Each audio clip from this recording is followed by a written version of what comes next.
this is my project. Today we'll be discussing if Brave New World is equivalent to modern society.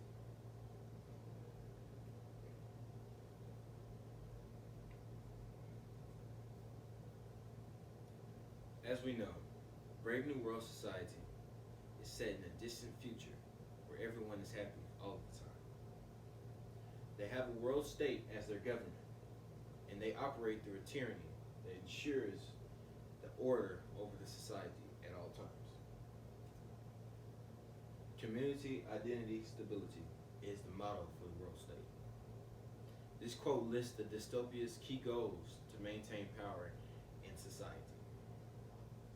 Like our society, their government has endless distractions and distributes a legal drug called soma that keeps everyone in a happy state, causing them not to feel any pain or worry. This is a picture of the quote.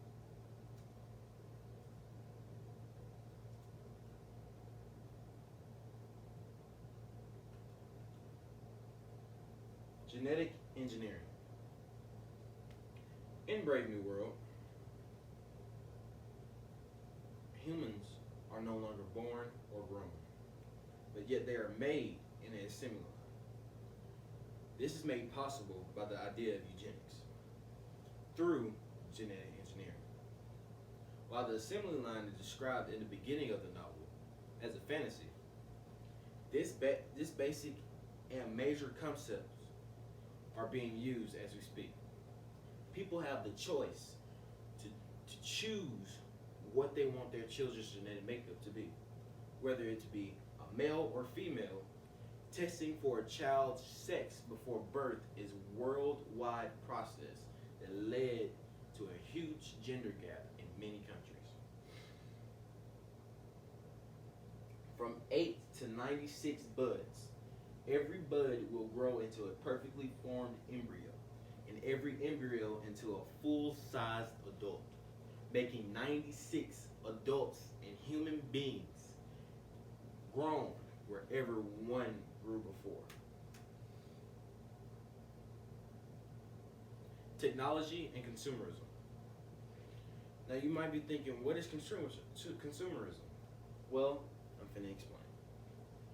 Brave New World criticizes a society that has consumerism and stability, but yet limits technology and all science.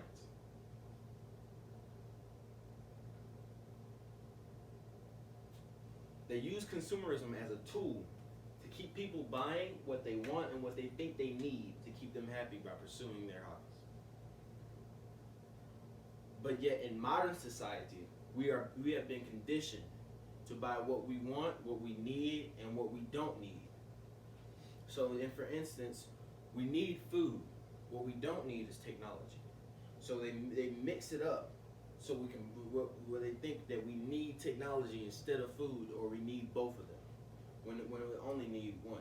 So if they take one out, we beg for it back, and we beg for it back, and that's typically saying that they have more power over us, that we have to beg to get it back. So that means that the government has a leash on us and can tell us what we need to do, or what we need to do to get this back, what we need to do to get this back, or what we want. This is basically like a bargain store. But yet, both of these governments, the government and the world state, have power over their society. They know what we think. They know what they think that we need, to survive. So they control us by that. Drugs. I know what you're thinking. Drugs, Efren? Wow, yeah. Well, in Brave New World, they have one drug that is legal, and it's supposed to be good, better than weed. It's called soma, and it's a drug that in small doses causes euphoria, in moderate doses it causes enjoyable hallucinations, and in large doses it can be a tranquilizer. While today we have war on drugs, it's not just only drugs. It's antidepressants, a powerful tool for the treatment of mental illness, and so far It's popular that out of 8 of Americans are on them right now. And other drugs as if anti-anxiety medicines and self-medicated alcohol, marijuana. Civilization of power. In Brave New World, the world state maintains power by keeping citizens happy and artificially fulfilled at all times. They make movies that activate all 5 senses. They're called the Phillies. And at these Phillies, you have a section where you watch movies, and you have a section where you greet and play, and you have a section where you have orgies. This is all put here in the government to control the alphas, the betas, the gammas, the deltas, and the epsilons. We will get to that shortly. But in the government in modern day society, they maintain power by politics and technology. Whatever we put on social media or whatever we put on CNN or everything, it goes all around the world. And what they think that they're putting on there, they think that's happening in real life, but behind the scenes, something else may be happening to cause this thing. So that's how they're keeping us and keeping them in power, because they're not just giving us the full credit or full identification or information of the thing. Last but not least, the caste system. This caste system is very similar to modern day classes of people. Not just the Indian caste system, but the American caste system. Although you might not think that America has a caste system, it doesn't. But if you really think about it, it really does. You can say that the alphas are compared to billionaires, because alphas, they represent intellectual superior group who run factories. Billionaires, they have companies, factories, they have all types of things, cars, etc. They have a lot. They're living the life. Betas, the middle class. They have adequate intelligence, living similar to alphas that are like millionaires, not billionaires, but millionaires. And the positions require less thinking. But when we get to gammas, you're kind of like a highly skilled worker in modern society. It means you run a company, but you don't run multiple companies like billionaires and betas do. Like they're skilled workers, but they require less thinking than betas, and they perform repetitive tasks. And as we get down to deltas are second at the bottom of the caste system. That means that you don't work for yourself, you work for other people. As if you work as a co-worker or you work in a cubicle. This means you work for mental jobs and lack individuality, basically. And last but not least, epsilons, poor/low class. That means you're one of the people that works on the garbage can truck. You work in sewage labor, and construction works, all that type of stuff. You're working, and you don't know that it's a bad job. You're just grateful to have that job, and you're happy. That's what epsilons are, and they were made to be happy with everything, because they are either mentally ill or disabled. So that's what makes them at the bottom of the caste. As a conclusion, well, let's go back.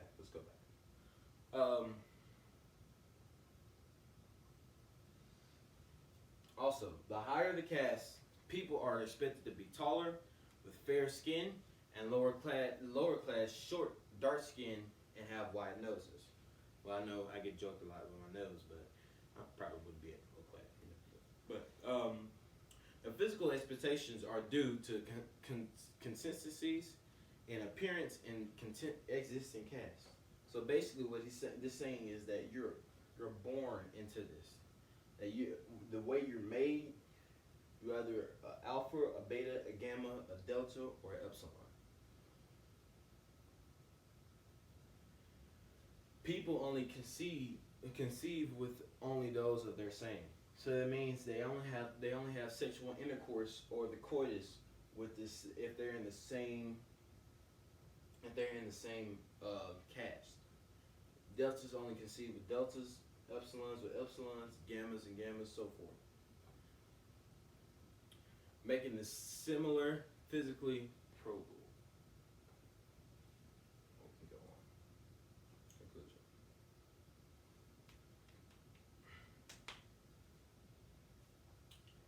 As a conclusion, Brave New World Society was a nightmare prediction for us as of today.